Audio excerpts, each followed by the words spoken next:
Добро вечер, Дневник на ТВ+. Во него ќе гледате. Бранимир Јовановски златен параолимпиец.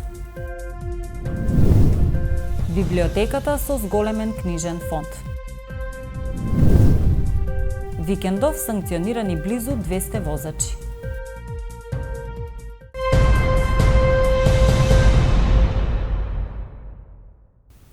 Куманово го има златниот параолимпиец Бранимир Јовановски. За успешната спортска кариера, овој кумановец неодамна беше одликуван со орден кој што го доделува председателот. Јовановски кариерата ја продолжи како уште поуспешен селектор на репрезентацијата. Своето знаење сака да го пренесува и на младите дечиња во Куманово, но услови за тренинг засега нема. За изворедните резултати во својата 20-годишна спортска кариера, одличните резултати како тренер и придонесот за меѓународна афирмација на државата, златниот параолимпиец, кумановецот Бранимир Јовановски по повод Денот на независноста беше одликуван со орденот 8 септември, кој што го доделува председателот Стево Пендаровски. Јовановски пред точно 30 години земјата израдува со првиот златен медал од параолимпијадата во Барселона, а во својата кариера освои над 50 медали од меѓународни надпревари. Тоа доаѓа некако сублимат на сите успеси и како ја што тогаш кажа, веројатно круна на целата моја кариера. Претпоставувам дека повеќе нема што више да се освои со оглед на тоа дека јас бев еден од среќните луѓе кои во својата спортска кариера успеа да ги допрат скоро сите можни титули и трофеи. Со стрелаштво започнал да се занимава сосема случајно во 1984 година, откако се разболел член на Сојузот, па морало тој со екипата да настапи на републичкото првенство во Скопје. По еден ден за познавање со оружјето, утредента заминал и освоил второ место. Откако било утврдено дека поседува талент, започнал со поинтензивни тренинзи, иако условите биле тешки. Наредната година заминал на државно првенство на Југославија, каде постигнал републички рекорд. Успесите подоцна продолжиле да се нижат. За време на Југославија до 92 година, до осамостојувањето фактички, два пати бев државен првак на Југославија, два пати втор. Оној кој спортувал во тоа време сигурно ќе знае дека да станете шампион на Југославија беше еднакво како денес да станете балкански шампион или евентуално можеби да не одам понатаму, можеби европски. Поради актуелната состојба во земјата, одвојувањето од Југославија, иако ги исполнил сите норми, неизвестно било неговото учество на параолимпијадата во Барселона. Една недела пред заминување било потврдено дека оди и дека се обезбедени парични средства. Во земјава се врати со првиот златен медал од параолимпијадата. Заминав таму, резултатот кој го постигнав воопшто не беше за мене и за луѓето околу мене изненадувачки, бидејќи јас тој резултат кој имам стрелано на домашни простори повеќе пати. Само што некако медиски не беше експониран и луѓето малку знаеа за тоа. За да се постигнат високи спортски резултати, вели неопходна е голема желба и жртва, времето предвидено за семејство пријателите да се замени со тренинг. Нагласува дека секој медал има своја приказна, бидејќи тежината на секој е посебна. Јовановски во 92-та беше прогласен за најдобар спортист на Македонија, 5 пати беше прогласуван за најдобар спортист на Куманово. Успешната кариера ја продолжи со уште подобри резултати како тренер. Стана селектор на македонската репрезентација во стрелаштво за лица со попреченост. Каде од 1996 година започнав така срамежливо да се бавам со тренерска работа, бидејќи немав конкуренција. Сакав да моето знаење што го имам да го пренесам на некој друг и да направам тим кој и во екипен спорт би можел рамноправно да конкурира за високи медали и пласмани. Започнав со Ванчо Карамфилов најпрво, кого подосна 2004 година го доведов до сребрен медал на паралимписки игри во Атина. Со Митко Фидановски од Битола, со Тони Митровски и уште некои стрелци, за да некако од 2000 година започнам да работам, 99-та фактички, да работам со Оливера Наковска-Бикова од Битола, која во меѓувреме стана најдобар спортист на Македонија, најдобар параолимпиец, не помина сите, и мене, и Ванчо, и останатите со своите постигнувања. Ако велат дека ученикот треба да го надмине учителот, тогаш јас навистина сум ја остварил таа цел како тренер, како педагог, како спортски работник, бидејќи таа освои она што јас го освоив во Барселона 92 година, го повторив како тренер со неа во 2012 во Лондон, таа освои златен медал со светски параолимписки рекорд, двократна европска шампионка, сега ова година во март ја освои по втор пат титулата европска шампион после 20 години, првата ја освои во 2001 година во Данска, многу медали од светски првенства, од европски првенства, од светски купови. Златниот параолимпиец се надева дека државата, општината ќе смогнат сили и дека ќе се подобрат условите за оваа спортска дисциплина. Тој сака, но нема можност своето знаење да го пренесе на дечињата во Куманово. Со некогашното стрелиште ни за години управуваа приватни лица. На крајот на октомври во 2019 година, стрелиштето заедно со уште неколку спортски објекти, речиси целосно уништени, се вратија во владение на општина Куманово. Услови во стрелаштво скоро и да нема. Во нашата држава има само 3 малокалибарски стрелишта, од кои едно е во функција, во класична функција, тоа е стрелиштето во Охрид. Во Скопје дадено е под концесија, ние одиме, можеме да тренираме, меѓутоа не живее онака како што би требало. Скапа е опремата, клубовите немаат доволно средства. Јас искрено се надам дека овдека во Куманово конечно ќе успееме да се договориме да добиеме некаков простор.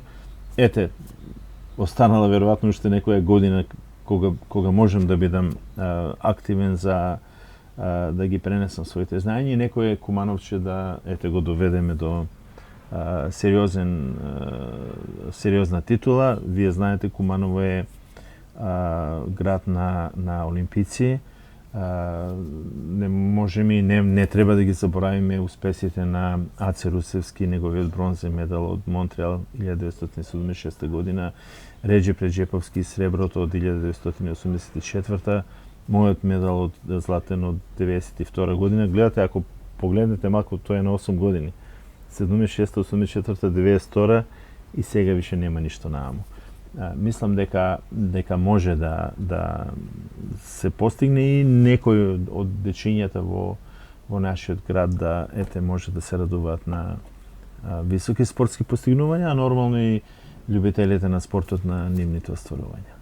Укажува дека се уште е ниска свеста за поддршка на спортот. Спортскиот ваучер како мерка за подобрување е позитивна, но и тука е тешко да се најде фирма која ќе одвои средства. Куманово избира фирма за реконструкција на сообраќајниците околу населбата Средорек. Како што е наведено на веб страницата на електронскиот систем за јавни набавки, заинтересираните оператори покрај општите документи треба да поднесат и потврда за регистрирана дејност, лиценца за Б за изведување на градби од втора категорија, издадена од Министерството за транспорт и врски на Република Северна Македонија. Операторите може да поднесат апликации до 27 септември годинава, кога е закажано отварање на понудите во просториите на општината. Изминативе 2021 и 2020 година беа асфалтирани, санирани и беше поставен бекатон на уличките во населбата.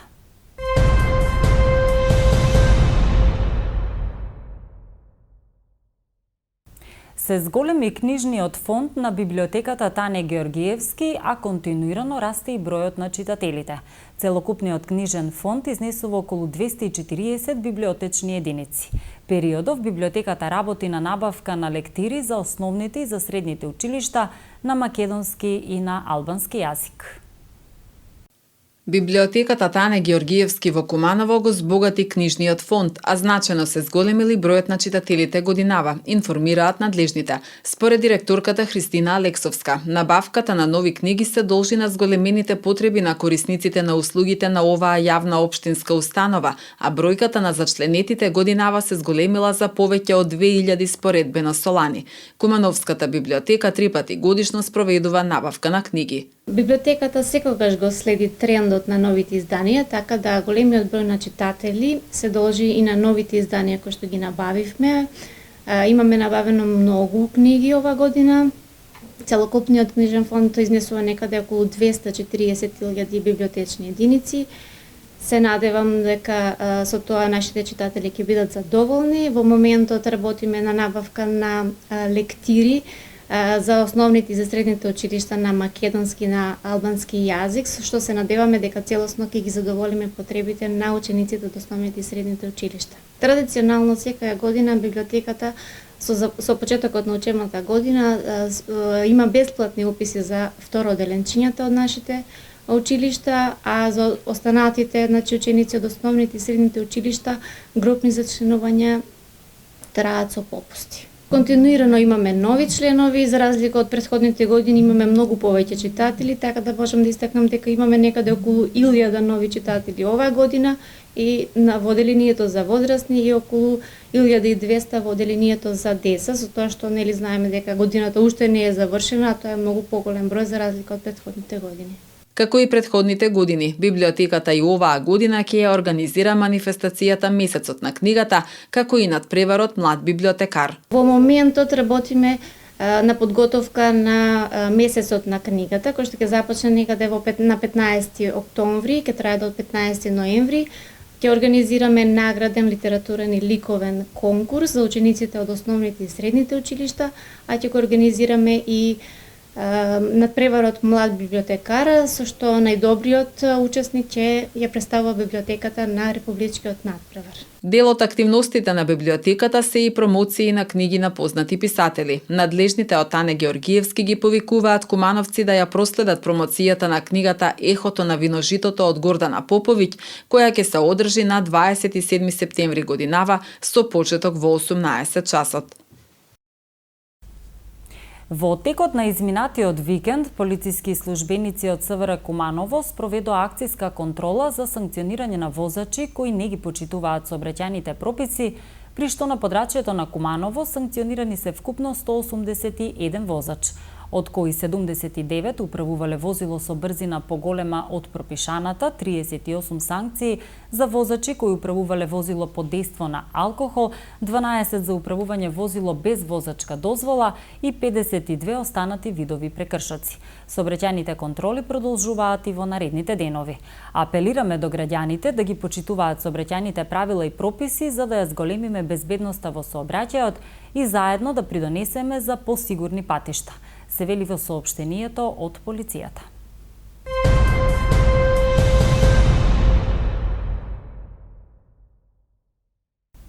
Центарот за дијализа Диаверум организираше отворен ден за пациентите и нивните семејства. Клиниката во Визбегово ја посетија 100 пациенти со нивните семејства. Откако Диаверум влезе во Македонија, инвестирани се 2,3 милиони евра во подобрување на стандардите во сите 9 дијализни центри, меѓу нив и центарот во Куманово. Центарот за дијализа Диаверум организираше отворен ден за пациентите и нивните семејства. Клиниката во Визбегово ја посетија 100 пациенти со нивните семејства кои се запознаа со културата за вистинска грижа и бубрежна нега која го подобрува нивниот секојдневен живот. Димитар Клисаровски, директор на центарот, потенцираше дека со овој настан се отвораат вратите на Диаверум за пошироката јавност. Тој ги запозна присутните за се што прави оваа шведска компанија во однос на пациентите на дијализа. Нам ни е важен придонесот кој го даваме за подигнување на свеста за хронично бубрежно заболување и раната превенција на болеста во нашето општество. Во последните 3,5 години од денот кога Диаверум влезе во Македонија, инвестиравме 2,3 милиони евра во подобрување на стандардите во сите наши 9 дијализни центри. Нашата мисија е да помогнеме да се подобри квалитетот на живот и нашите пациенти да имаат исполнет живот, рече Клисаровски. До сега центарот ги подигна стандардите за нега на пациентите согласно Диаверум стандардите, базирани на многу строги критериуми, изгради комплетно нова клиника во Куманово на почетокот од 2020 година по најсовремени светски стандарди за дијализни центри, ги подобри медицинските резултати во сите клиники во изминатите 3,5 години за 30%, даде максимална поддршка на системот и во ковид центарот во ГОП 8 септември во справување со короната, каде стави на располагање 3 дијализни машини на бесплатно користење. Меѓу другото, за пациентите е воведена апликација D-Care која помага тие активно да се вклучат во нивното лекување. Во клиниката воведовме вештачка интелигенција која е од голема поддршка за нашиот персонал и носи големи придобивки придобивки за нашите пациенти. Првиот проект од овој тип е алгоритам за прескрипција на лекови за подобрување на анемијата на пациентите. Овој систем функционира веќе една година и значително се подобрени резултатите за анемија на нашите пациенти. До крајот на 2023 година во сите 9 центри дијализните машини ќе бидат поврзани со таблет, објасни директорот Клисаровски. Исто така Диаверо Македонија испрати барање за вклучување на сите амбуланти во мрежа за да се обезбедат поголеми капацитети во преглед на преддијализни пациенти и одложување на прогресијата на болеста. На крајот на ноември директорот Клисаровски најави дека во Диаверо Македонија ќе дојде медицинскиот офицер доктор Фернандо Макарио, кој ќе учествува на тркалезна маса со сите доктори кои работат со хронично бубрежно болни пациенти и на која би се дискутирало за моменталните трендови во нефрологијата во светот и што може се да се направи за да се помогне пациентите да имаат исполнет живот. Полициски службеници од Куманово го лишиле од слобода НЦ, 28 години од Скопје, затоа што кај него била пронајдена марихуана, информира кумановската полиција. По целосно документирање на случајот, против него ќе следува соодветна пријава.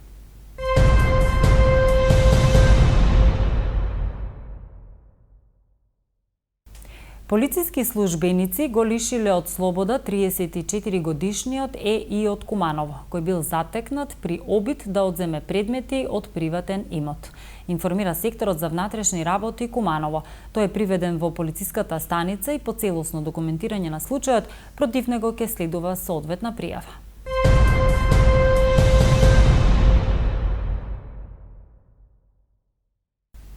И во продолжение вестите од Македонија.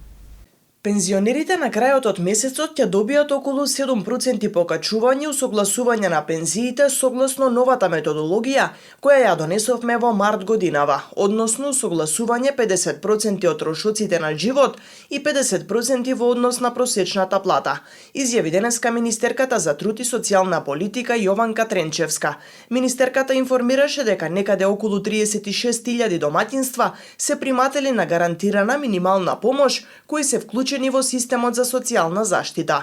Системот од 2019 година во делот на намалување на сиромаштијата дава ефекти, особено во пандемијата и економската криза со која се соочуваме, е отворен систем кој што брзо ги вклучува сите оние кои што во одреден момент се нашле во ситуација да се материјално необезбедени. Постојат мерки за семејства кои се со еден родител, како и за оние семејства каде имаме 2, 3 или повеќе деца, детски образовен додаток кој навистина вклучи многу поголем број семејства за разлика од претходниот систем кој ги ограничуваше семејствата да го примаат додатокот, рече Тренчевска.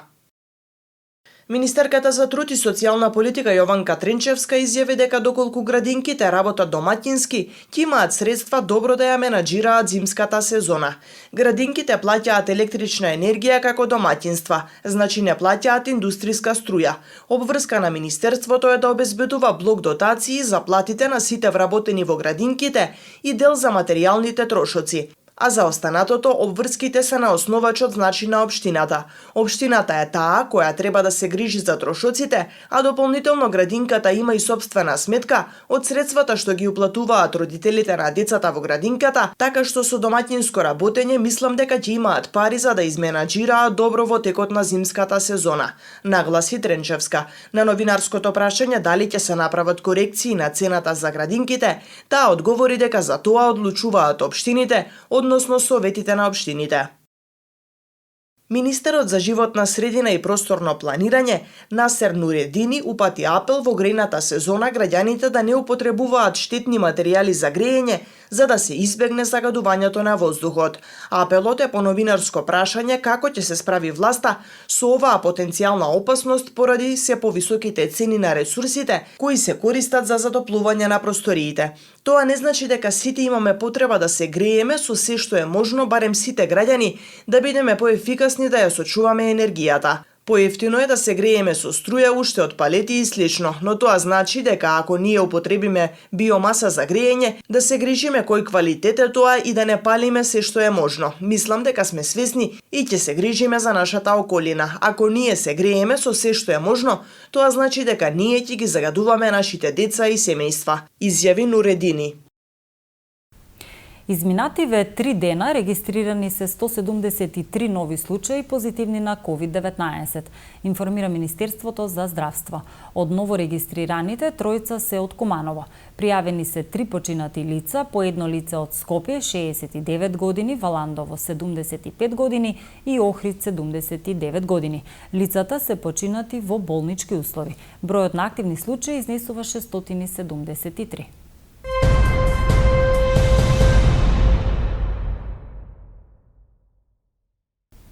Регулаторната комисија за енергетика и водни услуги донесе одлука со која се врши намалување на малопродажните цени на нафтените деривати во просек за 1,38% во однос на одлуката од 16 септември.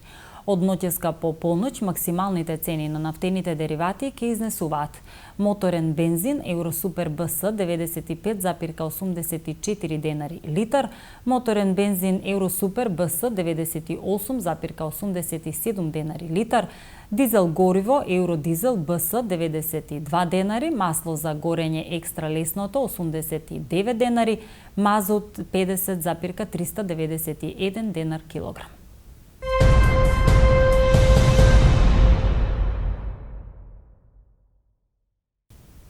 Ракометарите на Куманово ја забележаа првата победа во Суперлигата против екипата на Вардар Неготино, со резултат 24:26.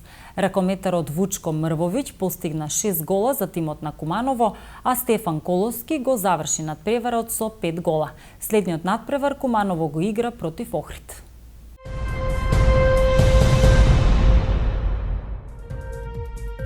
Времето денеска во Куманово беше сончево.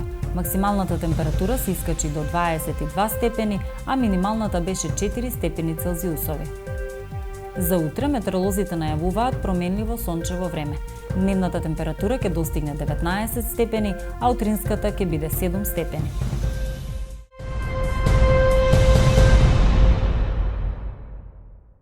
Тука е крајот на дневникот. Ви благодарам за вниманието. Останете со програмата на Телевизија Плюс и имајте пријатна вечер.